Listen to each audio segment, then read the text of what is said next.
شہنشاہ جنات بہت طاقتور ہے، اس سے پیچھا چھڑانا کوئی آسان کام نہیں ہے، بس اس کا ایک ہی حل ہے اور وہ ہے بھی بہت خطرناک، سادھو نے کہا۔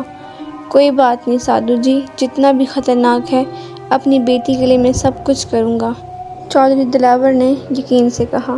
تم اپنی بیٹی کو بہت سے پیر و فقیروں کے پاس لے کر گئے ہوگے، ان میں سے کئی لوگ اس مسئلے کا حل جانتے ہوں گے، لیکن انہوں نے تمہیں نہیں بتایا ہوگا، پر میں تمہیں بتاتا ہوں۔ اگر تمہیں اپنی بیٹی کی جان بچانی ہے تو تمہیں کسی کی جان لینی ہوگی، سادھو نے کہا تو چودھری دلاور ایک پل کے لیے ساکت رہ گیا۔ تجھے کسی کی جان لینی ہوگی؟ چاند کی پہلی تاریخ کو ایک خاص وقت میں ایک لڑکے کی پیدائش ہوئی ہے، اس لڑکے سے اگر تمہاری بیٹی کی شادی کر دی جائے تو تمہاری بیٹی ٹھیک ہو سکتی ہے، کیونکہ اس لڑکے میں ایک ایسی طاقت ہے جس پر کوئی جادو، کوئی طاقت اثر نہیں کر سکتی۔ جب اس لڑکے کا ملاپ تمہاری بیٹی سے ہوگا تو وہ طاقت تمہاری بیٹی میں چلی آئے گی، پھر شہنشاہ جنات تمہاری بیٹی پر اثر انداز نہیں ہو سکے گا۔ لیکن شاید شہنشاہ جنات بھی یہ بات جانتا تھا، تبھی اس نے تمہاری بیٹی میں زہر بھر دیا ہے، اب جو بھی اس سے شادی کرے گا وہ مر جائے گا۔ چودھری دلاور یہ ساری بات سن کر لرز اٹھا، لیکن اگلے ہی لمحے وہ بولا، میں راضی ہوں، پر بتائیں تو اس لڑکی کی نشانی کیا ہے؟ اس لڑکی کی نشانی اس کے دائیں پاؤں پر آدھے چاند کا نشان ہے، بس وہی لڑکا تمہاری بیٹی کو بچا پائے گا، سادھو نے مسکراتے ہوئے کہا۔ وہ تو کالے جادو کا ماہر تھا، اپنی طاقت سے وہ یہ سب کچھ جان گیا، پر کاش یہ بھی جان جاتا کہ بچانے اور زندگی دینے والا اللہ تعالیٰ کی ذات ہے۔ ولید اور ارمان اس مکان میں داخل ہوئے تو انہیں ایک آدمی اپنی طرف آتا ہوا دکھائی دیا۔ آؤ آؤ، سادھو کو تم لوگوں کا ہی انتظار تھا، اس آدمی نے کہا تو وہ دونوں حیران ہو گئے۔ سادھو جی کو کیسے پتا کہ ہم آ رہے ہیں؟ ارمان نے حیران ہو کر کہا۔ سادھو جی کو سب پتہ ہے، اس آدمی نے کہا اور انہیں لے کر ایک طرف چل پڑا۔ دیکھا، میں نے کہا تھا نا کہ بڑا پہنچا ہوا ہے یہ سادھو، ولید نے کہا تو ارمان مسکرا دیا۔ وہ دونوں اس وقت سادھو کے سامنے بیٹھے تھے۔ میں سب جانتا ہوں، مجھے پتہ ہے کہ تمہاری نوکری نہیں لگ رہی، گھر میں جوان بہنیں ہیں، بیمار باپ ہے۔ آپ یہ سب کچھ جانتے ہیں؟ ارمان حیرانگی میں بولا۔ مجھے سب پتہ ہے، سادھو نے مسکرا کر کہا۔ تمہارے ان تمام مسائل کا حل ہے میرے پاس، بہنوں کی شادی اور باپ کا علاج بھی ہو جائے گا، لیکن اس کے لیے تمہیں ایک بہت بڑے امتحان سے گزرنا پڑے گا اور اس میں تمہاری جان بھی جا سکتی ہے۔ میری جان بھی جا سکتی ہے؟ ارمان نے پریشان ہو کر کہا۔ مجھے پوری بات بتائیں پلیز۔ اچھا سنو، چودھری دلاور ایک بہت ہی امیر آدمی ہے اور اس کی بیٹی رشنا، سادھو نے ساری بات تفصیل سے بتا دی، جس کو سن کر ارمان اور ولید ساکت رہ گئے۔ لیکن ان باتوں سے ارمان کا کیا تعلق؟ ولید نے حیرت سے پوچھا۔ کہیں آپ کے کہنے کا مطلب یہ تو نہیں ہے کہ ارمان ہی وہ لڑکا ہے؟ ہاں، تم صحیح سمجھے بالک، ارمان ہی وہ لڑکا ہے۔ جب یہ مکان میں داخل ہوا تو تبھی مجھے پتہ چل گیا تھا۔ دیکھو، اس کے دائیں پاؤں پر آدھے چاند کا نشان بھی ہے۔ اگر یہ مان جاتا ہے تو چودھری دلاور اسے اتنے پیسے دے گا کہ یہ اپنی بہنوں کی شادی بھی کر دے گا اور باپ کا علاج بھی کروا دے گا۔ بولو، کیا کہتے ہو تم لوگ؟ سادھو نے پوچھا۔ ٹھیک ہے سادھو بابا، مجھے آپ کی ہر بات منظور ہے، ارمان نے مانتے ہوئے کہا۔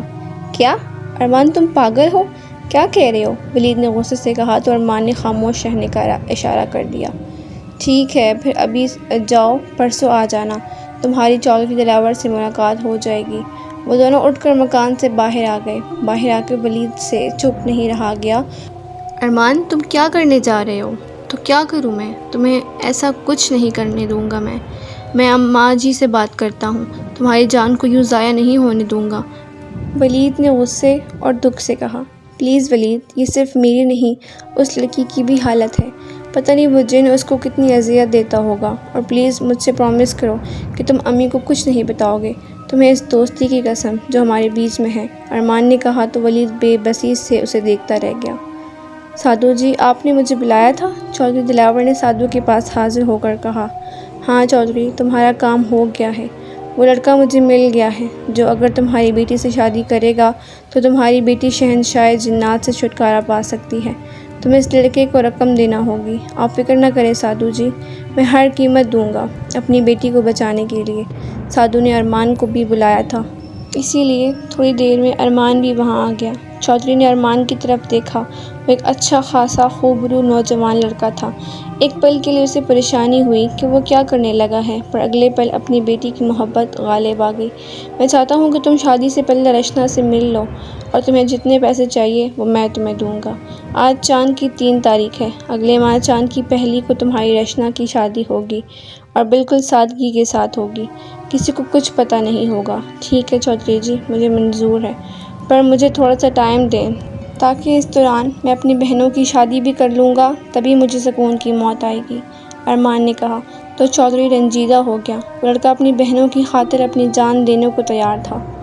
بطول، جاؤ رشنا بیٹی کو بلا کر لاؤ، چودھری دلاور نے اپنی ملازمہ بطول سے کہا۔ اچھا چودھری جی، وہ چلی گئی۔ دیکھو ارمان، ہم نے رشنا کو تو یہ بتا دیا تھا کہ تمہاری اس سے شادی ہم کرنے لگے ہیں، پر اسے معلوم نہیں کہ اس شادی کے بعد تمہاری موت واقع ہو سکتی ہے۔ تم اس کو ایسا کچھ نہیں بتاؤ گے؟ ٹھیک ہے چودھری جی، جیسا آپ کہیں گے ایسا ہی ہوگا، اور اگر میری بہنوں کی شادی کا مسئلہ نہ ہوتا تو میں کبھی بھی اس کام کے لیے تیار نہیں ہوتا۔ ارمان کی آنکھوں میں آنسو آ گئے، تو چودھری دلاور نے اسے گلے سے لگا لیا۔ آؤ آؤ رشنا بیٹی، آؤ، چودھری دلاور نے رشنا کو دیکھ کر کہا۔ اس سے ملو، یہ ارمان ہے، یہ وہی لڑکا ہے جس سے تمہاری شادی ہم کروانے جا رہے ہیں۔ السلام علیکم، رشنا نے مسکراتے ہوئے کہا، تو ارمان اسے دیکھتا ہی رہ گیا۔ وہ واقعی بہت ہی خوبصورت تھی۔ اس ایک ماہ نے ارمان نے اپنی بڑی بہنوں کی شادی کر دی۔ ارمان کی ماں حیران تھی کہ اس کے پاس اتنے پیسے کہاں سے آئے۔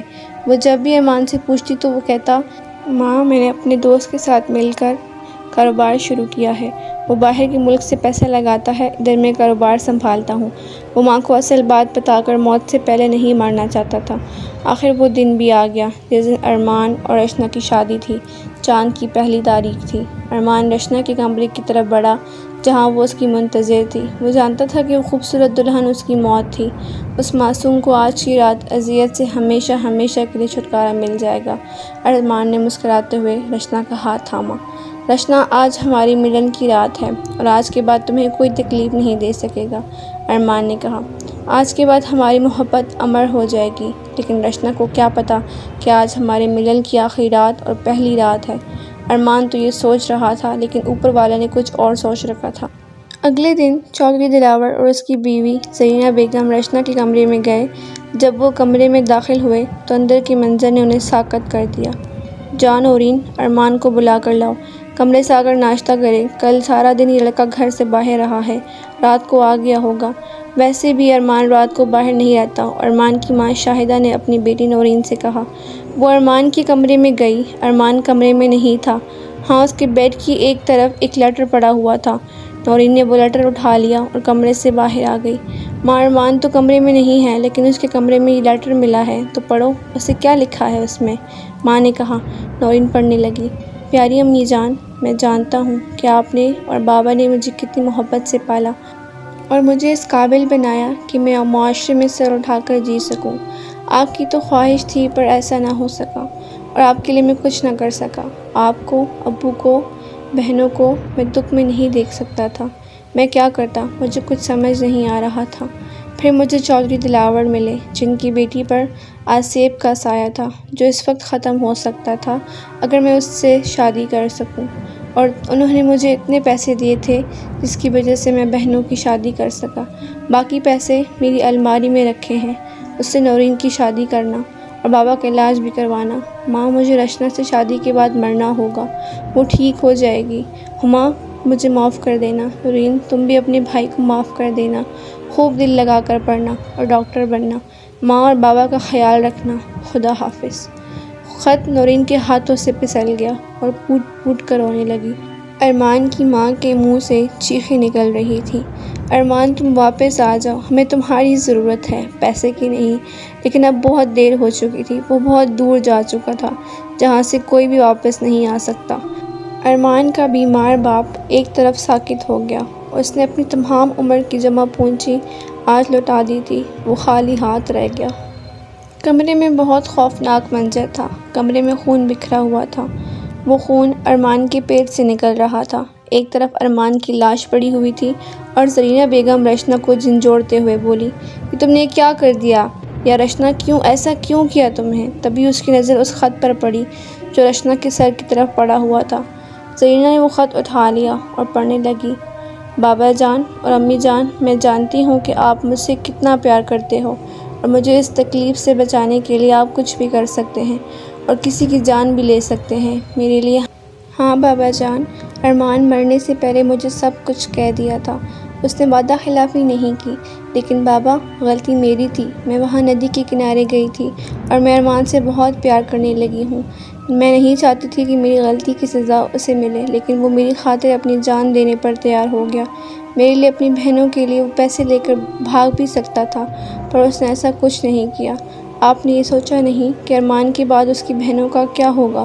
بابا، اس لیے میں نے بھی فیصلہ کیا ہے کہ ارمان کے بعد میں بھی اپنی جان دینے لگی ہوں، کیونکہ اس کے بغیر میں جی نہیں پاؤں گی۔ مجھے معاف کرنا بابا جان، اب کوئی شہنشاہ جنات ہمارا کچھ نہیں بگاڑ سکے گا۔ چودھری دلاور کا دل بند ہو گیا، وہ دل پر ہاتھ رکھ کر زمین پر بیٹھتا چلا گیا۔ اپنی بیٹی کو بچانے کے لیے اس نے کیا کچھ نہ کیا، پر ہوتا وہی ہے جو منظور خدا ہوتا ہے، چاہے انسان کتنا بھی کچھ کر لے، کیوں نہ بہت سے پلان بنا لے۔ کمرے میں صرف زرینہ بیگم کی چیخیں تھیں اور سب کچھ ختم ہو چکا تھا۔